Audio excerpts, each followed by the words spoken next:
नमस्कार, मी राधिका. तुमचं सर्वांचं स्वागत आहे आपल्या चॅनलवरती, ज्याचं नाव आहे मराठी ग्रामर विथ राधिका.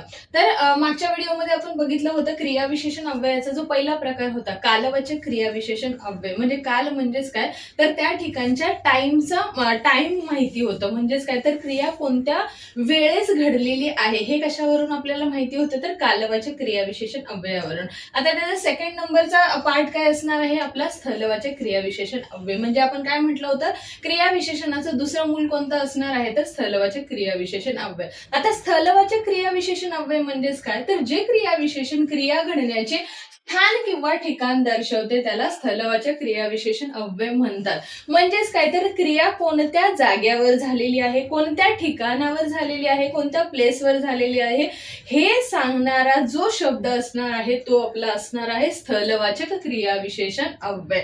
म्हणजेच काय, तर जसं की इथे, तिथे, चोहीकडे, जवळ, दूर, वर, खाली, मागे, पुढे, पलीकडे, इकडे, तिकडे, सर्वत्र, येथे, ही काय असणार आहेत आपली उदाहरणं. म्हणजे फॉर एक्झाम्पल, स्थलवाचक क्रियाविशेषण अव्ययामध्ये जर हे शब्द आले तर तुम्ही समजून जायचं की हे काय आहे, तर स्थलवाचक क्रियाविशेषण अव्यय. म्हणजेच काय, तर क्रिया ज्या जागेवरती होत आहे ती जागा म्हणजेच काय, तर आपलं स्थलवाचक क्रियाविशेषण अव्यय.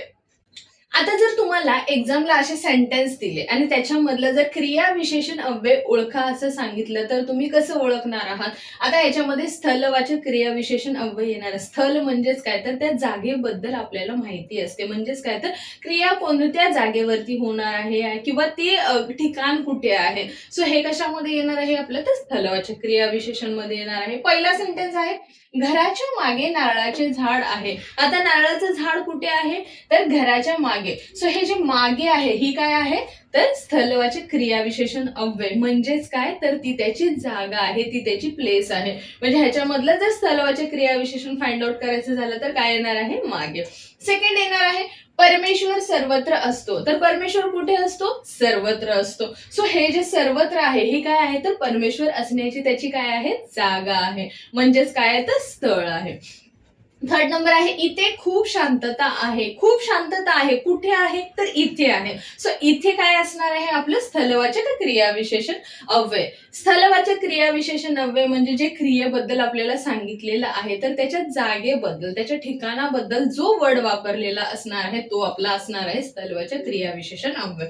त्यानंतर फोर्थ नंबर आहे, आमची मांजर खाली लपली आहे. आता आमची मांजर कुठे लपलेली आहे, कोणत्या जागेवर लपलेली आहे, तर खाली लपलेली आहे. सो ती टेबलाच्या खाली असू शकते, खुर्चीच्या खाली असू शकते. सो खाली ही काय आहे, तिची लपण्याची जागा आहे. त्यानंतर फिफ्थ नंबर आहे, माझा भाऊ नदीच्या पलीकडे राहतो. सो माझा भाऊ नदीच्या कुठे राहतो, तर पलीकडे राहतो. सो हे पलीकडे जे असणार आहे हे आपलं काय असणार आहे, स्थलवाचक क्रियाविशेषण अव्यय. म्हणजेच काय, तर त्याच्या राहण्याची ती काय आहे, जागा आहे. सो अशा प्रकारे तुम्हाला क्रियाविशेषण अव्ययामधला सेकंड नंबरचा जो पार्ट आहे स्थलवाचक क्रियाविशेषण अव्यय करायचा आहे. सिंपल आहे, स्थलवाचक म्हणजेच काय, तर त्या प्लेसचं, त्या जागेचं नाव येणार आहे. ते काय, इकडे, तिकडे, चोहीकडे, सर्वत्र, हे काय असणार आहेत, आपले स्थलवाचक क्रियाविशेषण असणार आहेत. आय होप तुम्हाला हा व्हिडिओ समजला असेल. नेक्स्ट व्हिडिओमध्ये आपण भेटूया रीतिवाचक क्रियाविशेषण अव्ययासोबत. तोपर्यंत बाय बाय.